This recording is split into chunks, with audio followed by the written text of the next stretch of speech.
1 Samuel 6. The ark returned to Israel. When the ark of the Lord had been in Philistine territory 7 months, the Philistines called for the priests and the diviners and said, "What shall we do with the ark of the Lord? Tell us how we should send it back to its place." They answered, "If you return the ark of the God of Israel, do not send it back to him without a gift.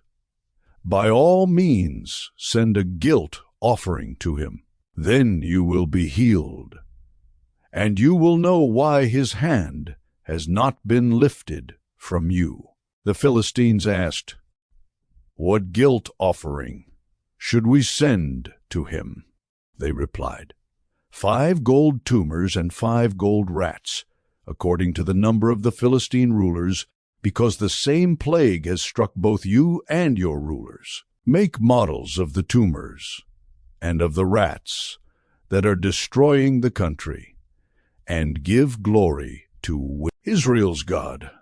Perhaps he will lift his hand from you and your gods and your land.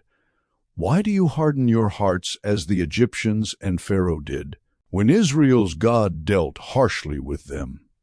Did they not send the Israelites out so they could go on their way?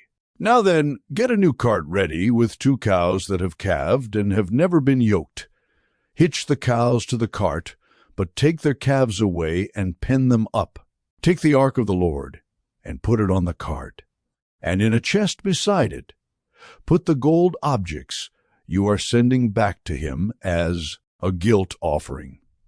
Send it on its way, but keep watching it. If it goes up to its own territory, toward Beth-Shemesh, then the Lord has brought this great disaster on us. But if it does not, then we will know that it was not his hand that struck us, but that it happened to us by chance.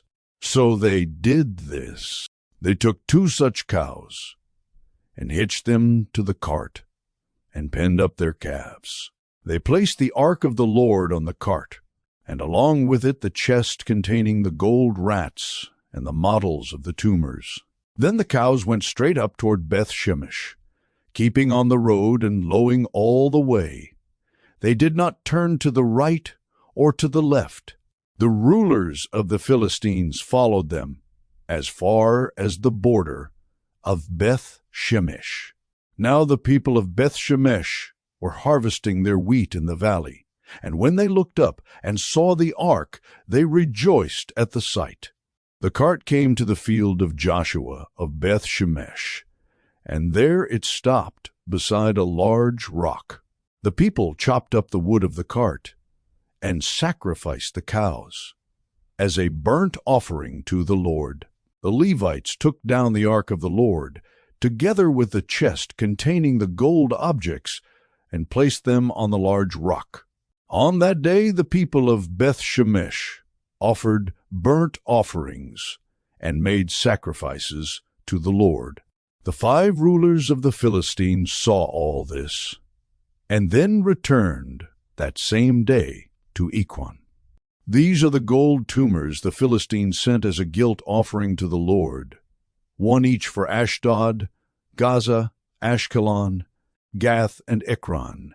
And the number of the gold rats was according to the number of Philistine towns belonging to the 5 rulers, the fortified towns with their country villages. A large rock on which the Levites set the ark of the Lord is a witness to this day in the field of Joshua of Beth-Shemesh. But God struck down some of the inhabitants of Beth-Shemesh, putting 70 of them to death, because they looked into the ark of the Lord. The people mourned because of the heavy blow the Lord had dealt them. And the people of Beth-Shemesh asked, "Who can stand in the presence of the Lord, this holy God? To whom will the ark go up from here?" Then they sent messengers to the people of Kiriath-Yearim, saying, The Philistines have returned the ark of the Lord. Come down and take it up to your town."